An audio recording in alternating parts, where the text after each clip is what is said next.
एक भी नहीं मारे ना, जो बच्चे भी साफ करो। हेलो फ्रेंड्स, मैं हूं स्नेहिल और आप देख रहे हैं स्नेहिल 360। आज की वीडियो में हम जो पोल्ट्री फार्मिंग का एक बड़ा ही इम्पोर्टेंट पार्ट कवर करने वाले हैं। आज हम बात करने वाले हैं जब हम बटेर की फार्मिंग करते हैं, सोनाली मुर्गी की फार्मिंग करते हैं, तो दोनों ही बर्ड की जो ब्रूडिंग होती है वो लगभग समान होती है और जो मेडिसिन भी चलती है इन 5 से 7 दिन के भीतर वो भी लगभग सेम ही होती है। और ब्रूडिंग के दौरान ही जो हम मेडिसिन का यूज़ करते हैं उसका ही बड़ा महत्वपूर्ण योगदान होता है ब्रूडिंग के दौरान।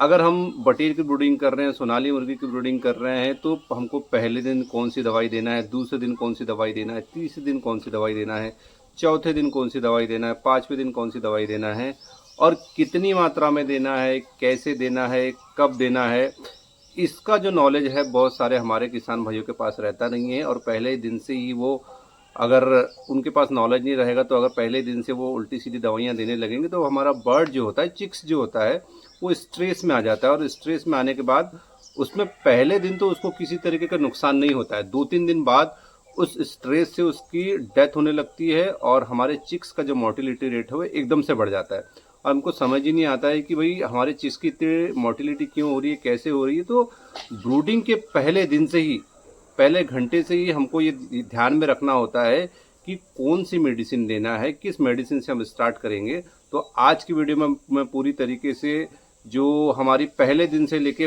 5 दिन तक की जो मेडिसिन रहती है उसको ही कवर करने वाले हैं। तो चलिए शुरू करते हैं वीडियो। तो अब हम दवाइयों का सिलसिला जब पहले दिन से शुरू करते हैं, तो जब हमारे फार्म पे चिक्स आता है, चिक्स चाहे वो बटेर का हो या चाहे सोनाली मुर्गी का, जब हमारे फार्म पे चिक्स आता है तो हमको ये देखना होता है कि वो कितना डिस्टेंस कवर करके आया, कितने किलोमीटर की जर्नी करके आया है, क्या वो ठंड के सीज़न में आया, गर्मी के सीज़न में आया है, बारिश के सीज़न में आया। तो इस पर भी बहुत डिपेंड करता है सीज़न वाइज कि अगर हमारे पास चिक्स गर्मी के सीज़न में आया है तो हम उसको गुड़ का पानी शायद अवॉइड ही करते हैं, उसको इलेक्ट्रोलाइट पाउडर देते हैं या ORS देते हैं। तो इसी तरीके से अगर हमारे पास ठंड में अगर बच्चा आया है तो उसको शुरुआत में हम गुड़ का पानी देते हैं, लेकिन गुड़ के पानी के साथ हम क्या दे सकते हैं। तो ज़्यादातर जो फार्मर है जिनको दवाइयों का एक्सपीरियंस होता है, सबसे पहले उसको इलेक्ट्रोलाइट पाउडर का पानी देते हैं।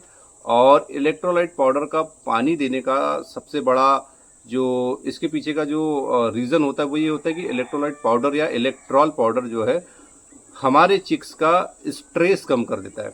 सबसे पहली बात कि इलेक्ट्रोलाइट पाउडर या इलेक्ट्रॉल पाउडर हम देते ही इसलिए कि जब बर्ड एक जर्नी पूरी कंप्लीट करके आता है, आपके फार्म में आता है, तो वो स्ट्रेसफुल होता है।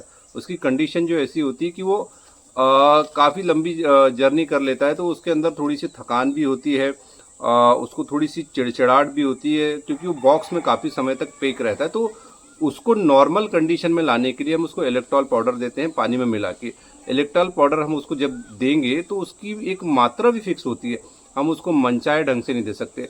हम जब भी इलेक्ट्रॉल पाउडर का इस्तेमाल करेंगे पहले दिन, पहले घंटे में, तो उसको 1 ग्राम पर लीटर के हिसाब से ही यूज़ करेंगे। अगर ठंड के टाइम पे आप यूज़ कर रहे हैं तो उसको गुड़ के पानी के साथ भी दे सकते हैं, लेकिन ज़्यादातर ये देखा जाता है कि सादा ही इलेक्ट्रोलाइट पाउडर या इलेक्ट्रॉल पाउडर ही हम यूज़ करते हैं बिना गुड़ के पानी के साथ। तो अगर आप गुड़ का पानी यूज़ करते हैं तो भी ठीक है और नहीं करते हैं तो भी ठीक है, क्योंकि इलेक्ट्रॉल पाउडर में सारी चीज़ें होती हैं जो बर्ड को एनर्जी भी देता है, उसका स्ट्रेस भी दूर करता है। तो पहले दिन, पहले घंटे में हम यूज़ करेंगे इलेक्ट्रॉल पाउडर का। जब हमारा पहले दिन का कोर्स हो जाएगा इलेक्ट्रॉल पाउडर का, जब हमारा बर्ड हमारे फार्म पे 12 से 20 घंटा रेस्ट कर लेगा, उसका प्रॉपर फीडिंग स्टार्ट कर देगा, पानी पीना स्टार्ट कर देगा, तो हमारा जो पहला दिन का कोर्स जब खत्म हो जाएगा इलेक्ट्रॉल पाउडर के साथ, तो हम दूसरे दिन के कोर्स की तरफ जाएंगे। दूसरे दिन से हम उसको मल्टीविटामिन देना स्टार्ट करेंगे। मल्टीविटामिन में हम उसको विमराल भी दे सकते हैं। विमराल मतलब ऐसा कोई भी कंपनी का ब्रांड जिसमें vitamin A, D, C, K और E इस तरह के मल्टीविटामिन हो, उसको हम दे सकते हैं। देखो, मल्टीविटामिन देने का सबसे बड़ा रीज़न क्या होता है कि एक ह्यूमन को भी विटामिन की ज़रूरत होती है उसकी अच्छी ग्रोथ के लिए और उसकी अच्छी हेल्थ के लिए। तो उसी तरीके से ये चीज़ें बर्ड पे भी अप्लाई करती है कि हम सारी चीज़ें फीड पे डिपेंड नहीं कर सकते कि उसको मल्टीविटामिन मिल रहा है, विटामिन मिल रहा है कि नहीं, क्योंकि फीड का कंपोजिशन देखिए, कंपनी जो फीड बनाती है उनका सब कंपनी का फार्मूला अलग अलग होता है। तो हम जो है उस पर पूरी तरीके से रिलाई नहीं कर सकते, भरोसा नहीं कर सकते कि भाई हमारे बर्ड को सारे विटामिन उसमें मिल रही कि नहीं। तो हम उसको अलग से दे सकते हैं। अलग से देने का सोर्स होता है कि बहुत सारी कंपनियों के अब खुद के मल्टीविटामिन के ब्रांड होते हैं, हम उसको दे सकते हैं। जैसे विटामिन ए अगर हम दे रहे हैं तो उसकी आँख की जो रोशनी होती है उसके लिए बहुत फ़ायदेमंद होता है। बर्ड में अंधापन नहीं आने देता, आँख की रोशनी बढ़ाता है, आँखों की चमक बढ़ाता है। विटामिन डी अगर देते हैं तो विटामिन डी हड्डियों को मजबूत करता है। जो हड्डियों से रिलेटेड बीमारी होती है वो नहीं होती, हड्डियाँ उनकी कमज़ोर नहीं होती, वीकनेस नहीं होती, उनके पैरों में नहीं होती, उनके पंखों में नहीं होती। तो विटामिन डी भी इसमें यूज़ होता है। विटामिन के की बात करें तो उसमें जो क्लॉटिंग बनाने की वो जो क्षमता रखता है, अगर किसी तरीके से ब्लड लॉस हो रहा है तो ब्लड लॉस नहीं होने देता। विटामिन अगर हम बात करें ई की तो स्किन और पंखों की चमक बढ़ाता है। विटामिन ई सबसे ज़्यादा महत्वपूर्ण होता है मल्टीविटामिन में, क्योंकि ये स्किन और पंखों की चमक बढ़ाता है। जितनी ज़्यादा आपके बर्ड में चमक रहेगी उतना ज़्यादा उसको आपका रेट मिलेगा। तो मल्टीविटामिन भी हमको दूसरे दिन से स्टार्ट करना है, ना कि पहले दिन से। और इसका डोज भी रहता है, जो मल्टीविटामिन के ब्रांड रहते हैं उसमें इनका डोज लिखे हुए थे। फिर भी मैं आपको एक उनका पर लीटर के हिसाब से एक डोज बता देता हूँ। मल्टीविटामिन का जो डोज है हमेशा वो हम चिक्स की जो क्वांटिटी होती है, उनकी संख्या जो होती है उसके हिसाब से डिसाइड करते हैं। तो मल्टीविटामिन के लिए हम हमारा जो डोज देंगे वो रहेगा 5 ml पर 100 चिक्स, मतलब 100 बच्चे पर 5 ml का जो डोज होता है हमको लेना है। फिर आपको डिपेंड करता है कि अगर आपके पास 500 है तो आप उसको 500 इंटू 5 कर सकते हैं, 1000 है तो 1000 इंटू 5 कर सकते हैं। तो इस तरीके से आप उसका डोज का कैलकुलेशन कर सकते हैं। लेकिन हमको हमेशा याद रखना है कि सबसे जो छोटा कैलकुलेशन है मल्टीविटामिन के लिए, 100 बच्चों पे हमको 5 ml मल्टीविटामिन देना है। तीसरे दिन जो हम हमारे बर्ड को मेडिसिन देंगे वो होगा विटामिन बी कॉम्प्लेक्स। देखिए विटामिन बी कॉम्प्लेक्स जो होता है वो जानवर हो या इंसान हो, दोनों की ही जीवन में बहुत महत्वपूर्ण होता है। विटामिन बी कॉम्प्लेक्स हमारे जीवन को सुचारू रूप से चलाने के लिए बहुत ज़रूरी होता है, चाहे वो दिमागी रूप से हो, शारीरिक रूप से हो। जो भी ज़रूरतें हमारी होती है विटामिन बी कॉम्प्लेक्स जो होता है वो पूरी करता है। देखो इसको बी कॉम्प्लेक्स इसलिए कहते हैं क्योंकि इसमें विटामिन बी के बहुत सारे सब टाइप्स होते हैं। सब टाइप जैसे मान लिया कि विटामिन बी1 हो गया, बी2 हो गया, बी3 हो गया, बी4 नहीं sorry, vitamin B1, बी2, B3, B5, B6, बी7, बी9 और बी12। इसमें ये जो अलग अलग टाइप के सब टाइप्स होते हैं इनका काम ही अलग अलग होता है। विटामिन बी1 जो हो गया वो हमारे शरीर में जो हम खाना लेते हैं, जो हम खाना खाते हैं उसमें से एनर्जी को ड्रेन करता है, एनर्जी को लेता है और हमारे शरीर को वो एनर्जी देता है। विटामिन बी2 हो गया वो हमारे शरीर में जो बालों की चमक बढ़ाता है, स्किन की चमक बढ़ाता है। तो अलग अलग इसमें जो सब टाइप्स होते हैं उसके अलग अलग काम होते हैं।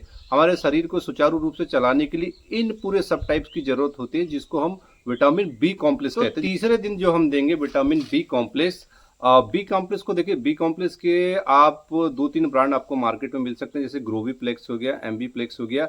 ये जो है सबसे अच्छे फेमस ब्रांड माने जाते हैं बी कॉम्प्लेक्स के लिए। अब इनको देने का डोज क्या होता है, इनको हमको पानी में देना होता है और इसको देने का जो मात्रा होती है वो होती है 15 ml पर 100 चिक्स। अगर आपके पास 100 बच्चे हैं तो आप 100 बच्चों के पीछे बी कॉम्प्लेक्स का जो डोज होगा वो 15 ml होगा और इसी के आप आगे बढ़ाते जाएंगे। जैसे अगर आपके पास 500 बच्चा है तो उसको आप 15 से मल्टीप्लाई कर देंगे, 1000 बच्चा है तो 15 से मल्टीप्लाई कर देंगे। इस तरीके से आपके पूरे बच्चों का डोज निकल जाएगा। तो तीसरे दिन की हमारी दवाई हो जाएगी बी कॉम्प्लेक्स। कैसे देना है, 15 ml पर 100 चिक्स पे देना है और इसको पानी के साथ देना और एक ही टाइम देना है। हमने जितनी भी दवाइयाँ बताई हैं आपको एक ही समय देना है, सुबह के समय। आपने अगर सुबह दे दी तो शाम को नहीं देना है, शाम को दे दी तो सुबह नहीं देना है। इसके बाद जो चौथा दिन होगा, चौथा दिन हमारा रहेगा एंटीबायोटिक्स का। देखिए एंटीबायोटिक्स हम हमारे फार्म में चिक्स को इसलिए देते हैं क्योंकि हमारे फार्म में अगर बायोसिक्योरिटी में थोड़ी सी दिक्कत है या फार्म से कोई बाहर से कोई आदमी आ रहा है, वो किस तरीके से हमारे फार्म में एंटर कर रहा है, वो कहाँ से आ रहा है और क्या वो अपने साथ बैक्टीरिया या वायरस लेके आ रहा है, सबसे बड़ी पहली बात तो यही होती है। तो और दूसरी चीज़, अगर हम एंटीबायोटिक्स देते हैं तो इन सब चीज़ों से लड़ने की जो है प्रतिरोधक क्षमता जो है हमारे बर्ड में आ जाती है। एंटीबायोटिक्स का मतलब ये होता है कि बाहरी जो बीमारियां होती है उससे लड़ने के लिए उसके अंदर प्रतिरोधक क्षमता को उत्पन्न करना। तो एंटीबायोटिक्स हमको पहले दिन से नहीं देनी, क्योंकि पहले दिन हमारे बर्ड को एंटीबायोटिक की ज़रूरत नहीं होती है। अगर आप पहले ही दिन एंटीबायोटिक्स दे देंगे तो उसका जो स्ट्रेस का लेवल है वो और अधिक बढ़ जाएगा। पहले 2 से 3 दिन हमको उसको सामान्य लेवल पे लेके आना है, उसकी फीडिंग अच्छे से करानी है, उसको पानी अच्छे से देना है। उसके बाद चौथे दिन से हम एंटीबायोटिक्स को स्टार्ट करेंगे। और एंटीबायोटिक्स के कुछ अच्छे ब्रांड जैसे मेरीफ्लेक्स हो गया, मेरी क्वीन हो गया, लिक्सन पाउडर हो गया, जो भी आपको आसानी से अवेलेबल होता है आप उसको दे सकते हैं। और एंटीबायोटिक्स को देने का तरीका ये है कि एंटीबायोटिक्स को आप 4 लीटर पानी के हिसाब 4 लीटर पानी में 1 ग्राम के हिसाब से भी दे सकते हैं, या पर बॉडी वेट जो 10 किलो बॉडी वेट है उसके हिसाब से आप उसको 1 ग्राम दे सकते हैं एंटीबायोटिक्स को। बेसिकली एंटीबायोटिक जो है हमारे बर्ड की रोग प्रतिरोधक क्षमता को बढ़ाता है, वायरल और बैक्टीरियल जो डिसीज होती है उनसे उनको बचाता है। एनवायरनमेंट में जितना भी बाहरी जो आवरण में कोई बीमारी अगर फैली हुई है तो उससे उनको दूर रखता है, बचा के रखता है। तो एंटीबायोटिक जो होता है हमको चौथे दिन स्टार्ट करेंगे, और चौथे दिन स्टार्ट करने का फॉर्मूला भी ये होता है कि हमारा बर्ड जो होता है वो नॉर्मल कंडीशन में आ चुका होता है। तो चौथे दिन हम देंगे एंटीबायोटिक्स। इसके बाद 5वें दिन की हम बात करें तो ब्रूडिंग के 5वें दिन बटेर हो या सोनाली हो, जब हमारा बर्ड फीड खाता है, फीड का कंजेशन करता है तो उसके डाइजेशन पे लोड पड़ता है। तो उसके डाइजेशन को ठीक रखने के लिए, बर्ड को हेल्दी रखने के लिए हम नियोडॉक्स या वेंडॉक्स, ये दोनों पाउडर में से कोई एक पाउडर को चलाएंगे। नियोडॉक्स या वेंडॉक्स जो होता है ये हमारे बर्ड के गट प्रॉब्लम को ठीक करता है, डाइजेशन को हमेशा हेल्दी रखता है, फीड को पचाने में मदद करता है, और साथ ही साथ पेट में जितने भी जो संक्रमण होने का खतरा रहता है उससे भी बचाता है, और ओवरऑल बर्ड को हेल्दी लाइफ जो है प्रोवाइड करता है। नियोडॉक्स पाउडर हो गया या वेंडॉक्स पाउडर हो गया। अब इनको कितनी मात्रा में देना है? इनको देना है हमको 4 लीटर पानी में 1 ग्राम के हिसाब से। तो हमने जो अभी बात की है पहले दिन से 5वें दिन तक की मेडिसिन की बात की है। इस बीच में अगर कोई दूसरी बीमारी का आउटब्रेक आता है तो आपको आपके एरिया में जो भी आपके पोल्ट्री डॉक्टर होंगे आप उनसे कंसल्ट करके दूसरी मेडिसिन भी ले सकते हैं। लेकिन अगर आप इस मेडिसिन का जो शेड्यूल को फॉलो करते हैं तो मेरा ख्याल है कि कोई भी बीमारियां जो है आपके फार्म में नहीं आएगी, क्योंकि ये प्रॉपर सिस्टमेटिक एक मेडिसिन का फार्मूला है पहले दिन से 5वें दिन तक हमारे बर्ड को देने के लिए। अगर हम इस फार्मूले को फॉलो करते हैं तो मेरा ख्याल नहीं है कि आपके फार्म में किसी भी तरीके की बीमारियां आएगी। अगर आपका मैनेजमेंट ही खराब है, आपने ठीक तरीके से चिक्स की हैंडलिंग नहीं की है, तो ही जाके आपके ब्रूडिंग में जो है समस्या आएगी, वरना समस्या नहीं आती है। इसके बाद हम अगले वीडियो में बात करेंगे 6वें दिन से क्या मेडिसिन देनी है या मेडिसिन नहीं देनी है, और वैक्सीनेशन अगर करना है तो देखिए बटेर में तो वैक्सीनेशन होती नहीं है, तो हम बात करेंगे सोनाली के वैक्सीनेशन के बारे में। तो आज की वीडियो में बस इतना ही, मिलते हैं अगले वीडियो में, तब तक के लिए धन्यवाद।